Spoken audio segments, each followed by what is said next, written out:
Okay, so to the actual politics of distraction, I agree with Jesse in the sense that uh, parent choice and parent voice, and also with Hattie on this one, parent choice and voice is a negative effect.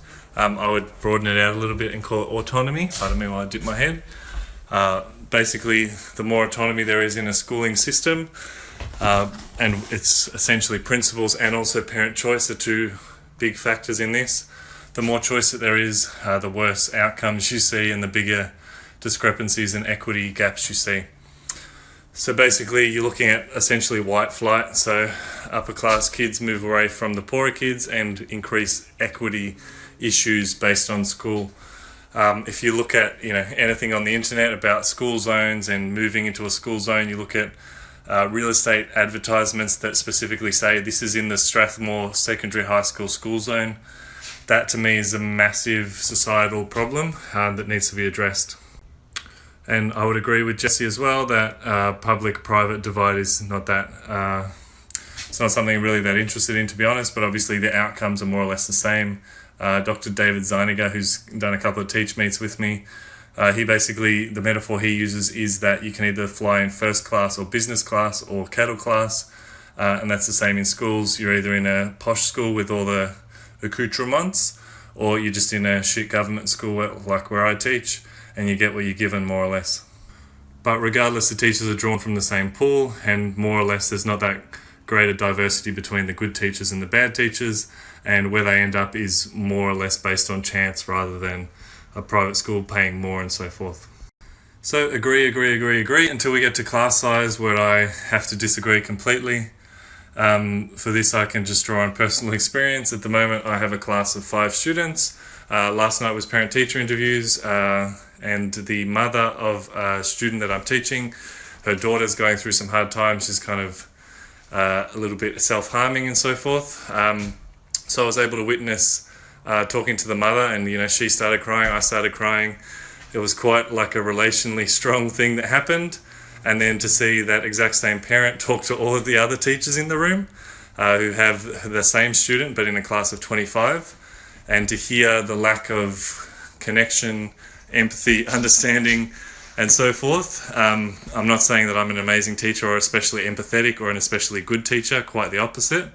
What I'm saying is that the dramatic difference structurally that's occurring there is these teachers are teaching the same student, going through the same struggles, in the same time, in the same building, in different rooms, but the difference is they have a class size of 25 or 26, whereas I have a class of 5.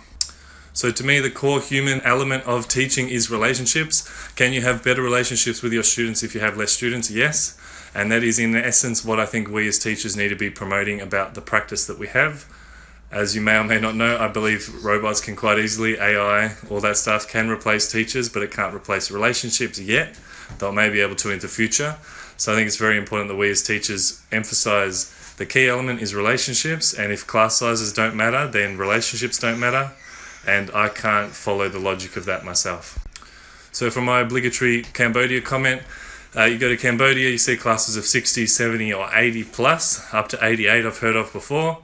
And then you tell me that those teachers have a better relationship with their students than I have in my class of 5. I don't think anyone could believably and logically follow that. In fact, you could say if you have a class of 88, all of the students are little more than data points for you, if you're actually assessing them properly, which obviously in Cambodia they're not necessarily doing.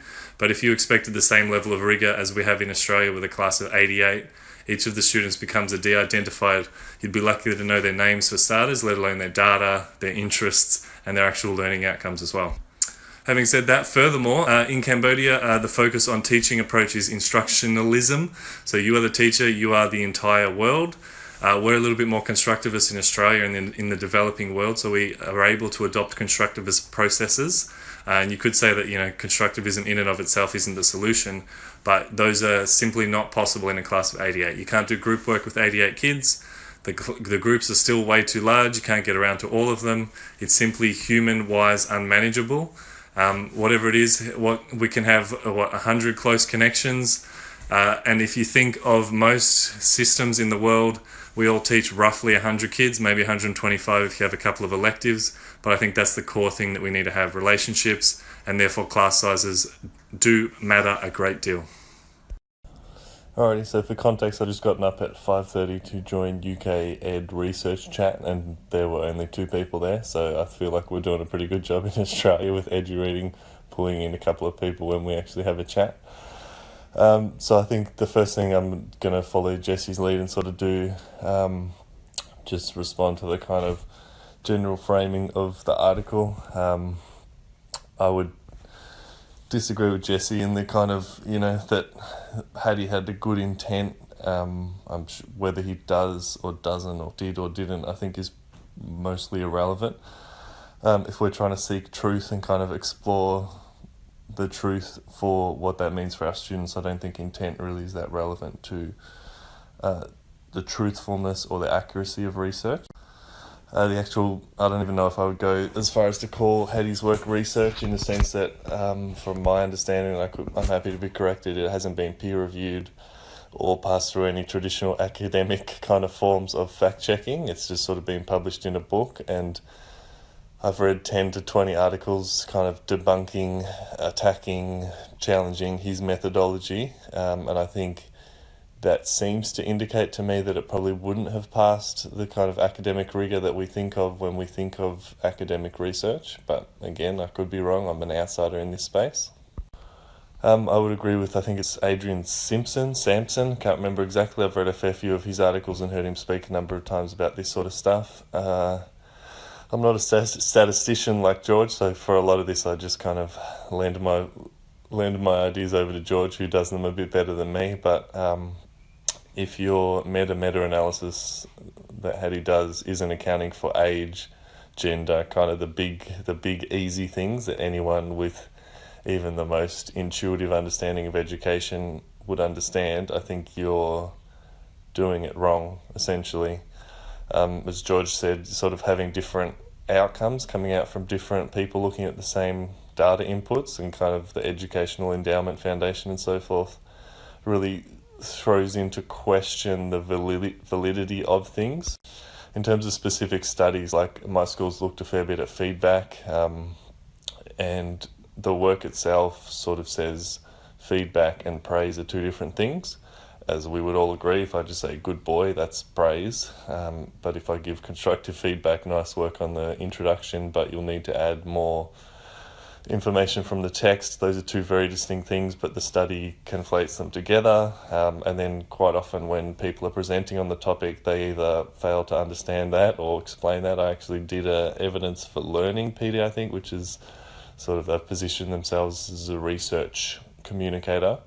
And they kind of pointed out, these two things are different, feedback and praise. But then they proceed to show us a graph that shows the kind of the output of them combined, and then they don't really complicate that any further. They just sort of say, well, there you go, that's the effect size and it's good, and they don't actually comment on the fact that they've just illustrated, which is that praise and feedback are different and they're combined into one effect size, and that might be problematic because you're putting two things together that are not the same and coming out with a product that is therefore not accurate as a result. In terms of Jesse's point, kind of the economic rationalist idea, I would fight as strongly as possible against that concept ever showing its face in education. Obviously it's unavoidable, but I think as soon as the government decides that what they're trying to achieve is the best possible value for money on education, the society will ultimately suffer. I think emphasising anything other than education through a budget or through kind of the use of GDP and so forth is inherently a failing of governments. I could see a future or a world where a nation itself focuses a lot of its attention on education, and that would become kind of pretty powerful in a world, I believe, where we live in a knowledge economy and the future will be based on lifelong learning and adapting to the future. And then surprisingly, for me, the question would be, what do you use instead of Hattie's meta-analysis? And to me, the answer would be surprisingly PISA. It's, again, very complicated research, but it is for a specific purpose and it has a specific aim that it's trying to achieve. So I think it'd be more useful to look at and reflect on our own PISA data and build policy agendas out of that rather than comparative PISA data, of course. Just my 2 cents.